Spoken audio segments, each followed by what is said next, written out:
দর্শক, কলকাতার বেলেঘাটা ওই সব এলাকাতে যেসব অবৈধ নির্মাণ ভাঙা হচ্ছে পুরসভার তরফ থেকে, তো ওখানে তো অন্য একটা সমস্যা তৈরি হচ্ছে। সেটা হচ্ছে যে এই যে বাড়িগুলো করা হয়েছে, এ তো মানুষের টাকাতে, মানুষের থেকে টাকা পয়সা নেওয়া হয়েছিল, কাগজপত্র ঠিক করে দেওয়া হয়নি, কাগজপত্র করে দেওয়ার কথা বলা হয়েছিল, টাকা অনেকে জমা করেছেন, তারা না ফ্ল্যাট পাচ্ছেন, না কাগজপত্র কিছু বা এগ্রিমেন্ট, এই যে টাকা পয়সার সেরকম কিছু দেওয়া হচ্ছে না, দেওয়া হয়নি। এটা গতকাল যেটা হয়েছে, ওই রাজু নস্কর, যার নাম শুনছেন, যার কথা মুখ্যমন্ত্রীর মুখে তো উঠে এসছিল দুদিন আগে, 24টা প্রপার্টি। তো সেই রাজু নস্করের ডান হাত না বাম হাত জানি না, একটা হাত এই ব্যক্তি আজকে ওই অফিসে, ওখানে অফিস ছিল, সেখানে নাকি কাগজপত্র দেওয়ার কথা বলা হয়েছিল। তো মানুষজন এসে দেখেন অফিস বন্ধ। তো তার এক ওই হাতকে দেখতে পেয়ে এবার খুব উগড়ে দেন, চড়থাপ্পড়ও হয়েছে কিছু। তো তারপর ওখান থেকে বেরিয়ে চলে যান, যা হোক করে। আমার দর্শক যেটা বলার সেটা হচ্ছে যে রাজু নস্কর বা এই টাইপের যারা লোক আছেন, তাদের সম্পত্তি ভাঙচুর করা হচ্ছে, বুলডোজার দিয়ে ভেঙে দেওয়া হচ্ছে, এটা একটা পার্ট। কিন্তু যারা টাকা পয়সা দিয়েছেন, যাদেরকে বলা হয়েছিল সব কাগজপত্র ঠিক করে দেবো, সব মানুষ তো সবটা বোঝেন না। যেমন একটা অংশের মানুষ মানে জানেন যে হ্যাঁ ইল্লিগাল নেব, কম পয়সায় পাবো, নেব, এটা একটা। আবার আরেকটা অংশের মানুষ যারা, তাদেরকে হয়তো অন্যভাবে বলা হয়েছিল, সব প্ল্যান সব ঠিক আছে, পাস করা আছে, সব বৈধ কাগজ হয়ে যাবে বলে পয়সা নেওয়া হয়েছে।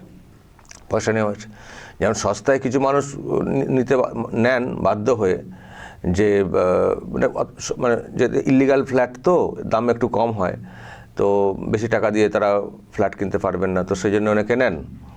আবার অনেকে না বুঝে ভেবেছেন যে লিগাল হয়ে যাবে, দিয়ে দিই, বা লিগাল ব্যাপার আছে বলা হয়েছে হয়তো সেরকম। আর কিছু সুযোগ সন্ধানী লোকও আছেন, তারা চাইলে হয়তো অন্যত্র বেশি দামে, একটু বেশি দাম দিয়ে হয়তো ফ্ল্যাট কিনতে পারতেন, কিন্তু তারা ওই কম পয়সা বাঁচিয়ে নিয়ে, এরকম লোকও আছেন। তো যাই হোক, এখন এই রাজু নস্কর বা যারা এই যে প্রমোটার, তারা কিন্তু নিজের পকেট থেকে বাড়িটা বানাননি, সব ওই মানুষের থেকে অ্যাডভান্স নিয়ে বাড়িটা বানিয়েছেন। এবার বাড়িতে ভেঙে দেওয়া হচ্ছে। এখন রাজু নস্করের কোথায় থাকবেন, কোথায় কি যাবেন, মানে জেলবন্দি ইত্যাদি ব্যাপারটা আসছে। ফলে এই মানুষগুলো কোথায় যাবেন? এই টাকা পয়সাগুলো তারা কি করে ফেরত পাবেন? অনেকেই অনেক কষ্ট করে টাকা পয়সা দিয়েছেন, তারা কি করে টাকাগুলো ফেরত পাবেন?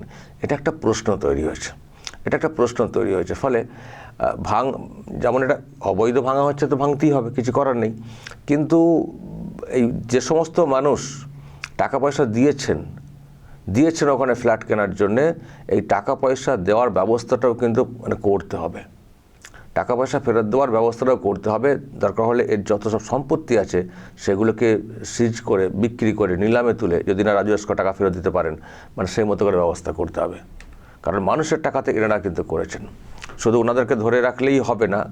ওরা ভাবতে পারেন যে ধরে থাকবো 2 বছর 3 বছর, তারপর তো আর কাউকে কিছু দায় দিতে হবে না, কেস চলবে, কেসের দিনের পর দিন কেসে পড়বে, তারিখ পড়বে, আর আমরা ব্যাস মস্তি করব বাকি সময়টা। ওইসব করলে কিন্তু চলবে না। যেমন সারদা কর্তা জেলবন্দি ছিলেন, জেল থেকে এখন বেরিয়ে পড়েছেন, কিন্তু যারা চিটেড হয়েছেন তারা কি টাকা পয়সা পেয়েছেন? তিনি জেল থেকে বেরিয়ে পড়েছেন, এরকম আবার জেল থেকে অনেকে বেরিয়ে পড়বেন তারপরে। ফলে এটা যা হতো আগের সরকারের আমলে হতো বিশেষ করে। তো এখন যেটা করতে হবে নতুন সরকারের কাছে, নিশ্চয়ই দর্শক আপনাদেরও একটা বলার থাকবে, যারা ঠকেছেন কিছু মানুষ, যারা আবারও বললাম সস্তায় পাচ্ছি, একটু বেশি দামে কেনার ক্ষমতা ছিল তাও পাচ্ছি, তাদের জন্য আমার কোনো মায়া দয়া নেই। কিন্তু গরিব মানুষ, দরিদ্র মানুষ, যাদের হয়তো বেশি দামে ফ্ল্যাট কেনার সম্ভব ছিল না, এত ফ্ল্যাটের তফাৎ হয়ে গেছিলো না ওখানে, প্ল্যান মানে বিরাট দাম আর লিগ্যাল মানে অনেক ডাউন। তো এরকম করে কিছু মানুষ আছেন কমের দিকে ছুটছিলেন, তারাও ফেসেছেন। আর যেটা বলছিলাম, অনেকে ভুল বোঝানো হয়েছে, না লিগ্যাল, তারাও ফেসেছেন। ফলে এইগুলোর সমাধান করতে হবে। আফটার অল তারা সবাই কিন্তু আমাদের মানুষ, কলকাতার মানুষ, আমাদের রাজ্যের মানুষ। সুতরাং প্রতারণার শিকার হলে সেটাও সরকারের দেখার দায়িত্ব। তো আশা করি নতুন সরকার সেটা করবে। এই যে 24টা না 25টা প্রপার্টির কথা তো শুনছিলাম মুখ্যমন্ত্রীর মুখে, আরও বেনামে অন্য কোথাও আছে কিনা, সেগুলোকে সিজ করতে হবে। জায়গাগুলো তো দাম তো অনেক আছে, সেগুলোকে দিতে হবে, সেগুলো বিক্রি করে দিয়ে টাকা দিতে হবে। মানে পরিষ্কার কথা, ওই জেলে ভরে দিয়ে কিছুদিন পর একটা সময় পর তো ছাড় পেয়ে যাবেন, ওই ছাড় পেয়ে গিয়ে তারপর আবার এদিক সেদিক করে থাকবেন, এই সব চলবে না। ছাড় হবে কি হবে না সেটা আইনে ওদিকটা, আর যারা প্রতারণার শিকার হয়েছিলেন টাকা পয়সা দিয়ে, তাদের টাকাটা ফেরত দেওয়ারও কিন্তু ব্যবস্থাটা করতে হবে। নতুন সরকারের কাছে নিশ্চয়ই আমাদের অ্যাপিলটা থাকবে। আশা করি সরকার এই সমস্ত প্রপার্টি আর এই যে মানুষের যে এই যে টাকা পয়সা দেওয়ার, নিশ্চয়ই তার কোনো ডকুমেন্ট থাকবে কিছু না কিছু, টুকটাক হলেও অন্তত দাবি করার ক্ষেত্রে তো কিছু লাগবে, তো শুধু মৌখিক বললে তো নিশ্চয়ই হবে না। তাও তো শুনছি অনেককে নাকি কিছুই দেওয়া হয়নি, টাকা নিয়ে নিয়েছে। আর মানুষগুলোরও ভাবতে হবে যে কিছু না নিয়ে টাকা দিলেন কেন। একটা মিনিমাম সাদা কাগজে তো লেখা দরকার আছে, একটা মিনিমাম প্রমাণ না রাখলে আপনি কী করবেন। দোষ মানুষেরও আছে, দোষ কিন্তু মানুষেরও আছে। তো যাই হোক, এটা একটা রোগ টাইপের হয়ে গেছিলো এখানে কলকাতায়, চারিদিকে ইলিগাল কনস্ট্রাকশন। তো এর সমাধান করতে হবে, রোগ যেমন আছে তার চিকিৎসার ব্যবস্থাটা করতে হবে। আর ডাক্তার ভালো হলে ঠিকঠাক চিকিৎসাও অনেক ক্ষেত্রে হয়ে যায়। তো দর্শক, এই হচ্ছে ব্যাপার। রাজু নস্কর, যার সব ইলিগাল সব ফ্ল্যাট ইত্যাদি। কিন্তু দর্শক, এই যে রাজু নস্কর একটা কুখ্যাত, এরকম বলা হচ্ছে, তো দেখবেন এই রাজু নস্করের প্রশংসা একটা সময় কেমন করেছিলেন টিএমসির বেলেঘাটার এখন এমএলএ যিনি হয়েছেন কুণাল ঘোষ, দেখবেন। তাহলে কাকে ছাড়বেন? এই রাজু নস্কর, যার কুণাল ঘোষের পরে এই যে মাঝখানে যার গলাতে উত্তরীয় রাজু নস্কর, দেখবেন ওনার ব্যাপারে কী ধরনের প্রশংসা করেছিলেন কুণাল ঘোষ, কী ধরনের প্রশংসা করেছিলেন কুণাল ঘোষ, যার বিরুদ্ধে এখন এইসব অভিযোগ উঠছে, প্রতারণা, ইলিগাল ফ্ল্যাট ইত্যাদি। দেখুন, আমি শুধু আপনাদের একটা কথা বলি, ভগবান শনিকে সাক্ষী রেখে বলছি, অনেকে বলবেন রাজু নস্কর হচ্ছে বাহুবলী, অনেকে বলবেন রাজু নস্কর অমুক, রাজু নস্কর তমুক, কাগজে ছবি বেরোবে, নাম বেরোবে। আমি শুধু বলি, আমি জীবনের সুখের দিন দেখেছি, দুঃখের দিন দেখেছি। আমি দেখেছি সুখের পায়রারা দুঃখের দিনে থাকে না। কিন্তু রাজু নস্কর কোথায় বাহুবলী, কোথাও কিছু জানার দরকার নেই। আমি কুণাল ঘোষ বলছি, সুখের দিনেও ছিল, দুঃখের দিনেও যে মুখ ঘুরিয়ে হচ্ছে রাজু নস্কর, তাহলে রাজু নস্করের পাশ থেকে কুণাল ঘোষ সরবে না।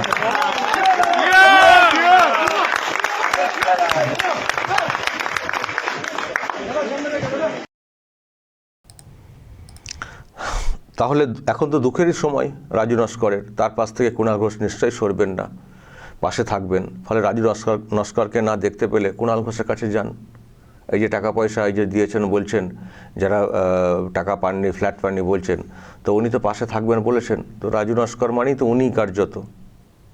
রাজু নস্কর কুণাল ঘোষ একেবারে ভাই ভাই টাইপের।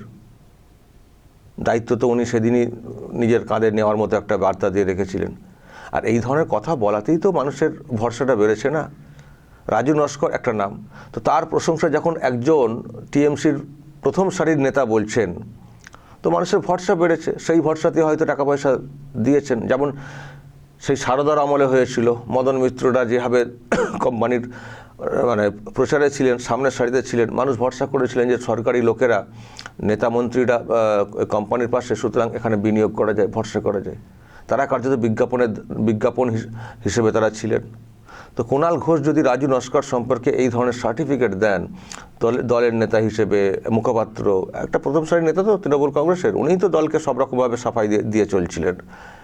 তো ফলে মানুষের ভরসা বেড়েছে। সেই ভরসা থেকে মানুষ হয়তো টাকা পয়সা দিয়েছিলেন যে ফ্ল্যাটটা পেয়ে যাব, তো কোথায় আর নিয়ে উনি করবেন, উনি কোথায় আর চিট করবেন। কুণাল ঘোষ তো বলছেন রাজু নস্কর বাহুবলী না, ভালো লোক, তার পাশে আমি সবসময় আছি। মানুষ ভরসা করেছেন, একটা অংশের মানুষ, সবাই না ভরসা করতে পারলেও ওই অংশের মানুষ তো ভরসা করেছেন। ফ্ল্যাট পাবো বলেই তো তারা টাকা পয়সাটা দিয়েছিলেন। ফলে এখন যখন তারা দেখছেন যে পাচ্ছি না, ইল্লিগাল বলে ভেঙে দেওয়া হচ্ছে, আর কুণাল ঘোষের পা ছুঁয়ে তো এরকম করেছিলেন এবং উনি সবসময় পাশে থাকবেন বলেছিলেন, নিশ্চয়ই তার সঙ্গে আর্থিক যোগ আছে। ফলে আবার মনে হয় এবার কাউকে না পেলে কুণাল ঘোষের কাছে চলে যান, কুণাল ঘোষের কাছে চলে যান। কুণাল ঘোষ এবার কি করেন সেটা দেখার আছে। দেখা যাচ্ছে, কারণ উনি বিরাট সার্টিফিকেট দিয়েছিলেন, ওনার ভরসাতে প্রচুর মানুষ হয়তো ইনভেস্ট করে ফেলেছিলেন ফ্ল্যাট পাওয়ার জন্যে। তবে দর্শক, আমি জানি না কুণাল ঘোষ এখন কি করবেন, এখন পাশ কাটিয়ে পালাবেন কিনা। কারণ গত পরশু রাতে একটা বিষয় দেখলাম বেলেঘাটাতে, ওখানে একটা জায়গায় নতুন করে ফ্ল্যাট দেওয়ার কথা বলে এসেছিলেন। বাড়ি ছিল অন্য, সেই বাড়িতে আবার বাড়ি থেকে সরিয়ে নতুন করে ফ্ল্যাট দেওয়ার কথা ওনারা সব বলে এসেছিলেন। সেই ফ্ল্যাট তো মানুষ পাচ্ছেন না। তো তার জন্য দেখলাম ওনার অফিসে গিয়ে একেবারে ওনার মানে একটা অফিসে, পার্টি অফিসে, তৃণমূল কংগ্রেসের এই যে একটা পার্টি অফিসে ওনাকে দেখে তো চোর চোর স্লোগান দেওয়া হয়েছে। চোর চোর স্লোগান দেওয়া হয়েছে, এমন ছিল তীব্রতা, উনি তো কার্যত জুবুথুবু হয়ে গেছিলেন ভয়েতে, কার্যত যা দেখলাম।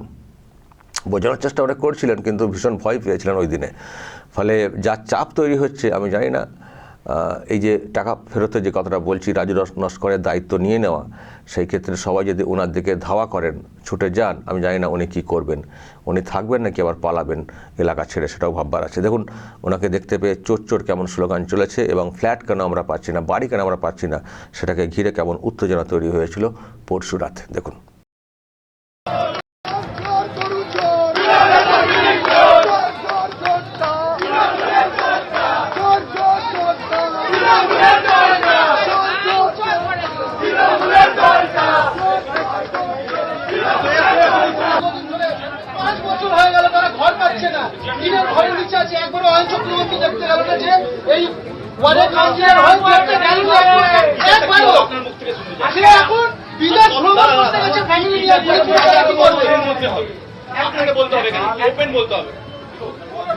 আপনি তো নির্বাচনী, আপনার যখন নির্বাচনী প্রক্রিয়া চলছিল তখন এটা এই প্রজেক্টটা করছে কেএমডি, তোমরাও জানো।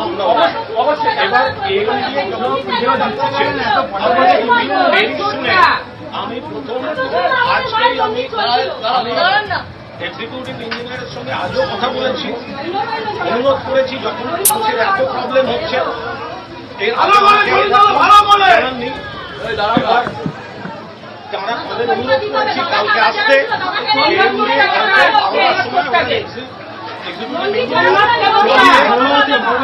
আসবেন বলেছেন। কালকে থেকে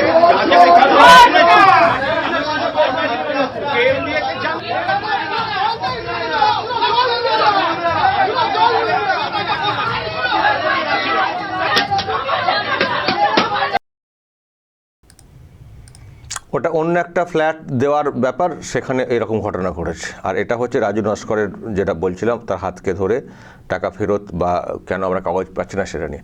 ওটা পুরো ঘেঁটে এলাকা। এই তৃণমূল কংগ্রেসের যা সব দেখতে পাচ্ছি গোটা রাজ্য জুড়ে, সব কোথায় যে লুকোবেন, কোথায় যে পালাবেন, সব দায়িত্ব নিয়ে ফেলেছিলেন। ওখানে কেএমডি এর ফ্ল্যাট দেবেন বলে দায়িত্ব নিয়ে ফেলেছিলেন কুণাল ঘোষ।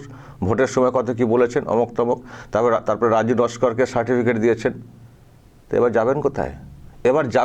মানুষ তো এবার বের হয়ে আসছে, কেন পাচ্ছি না ফ্ল্যাট, কেন পাচ্ছি না টাকা পয়সা ফেরত, অমক তমক, কেন আমরা এরকম ডোবানো হলো। তো যাবেন কোথায়? যখন এত দায়িত্ব নিয়ে আপনি বলেছিলেন, রাজু নস্করের প্রশংসা করেছিলেন, তো দায়িত্ব তো নিতেই হবে, তাই না? দর্শক, বলবেন যা বলার এবং নজর রাখবেন আরামবাগ টিভিতে।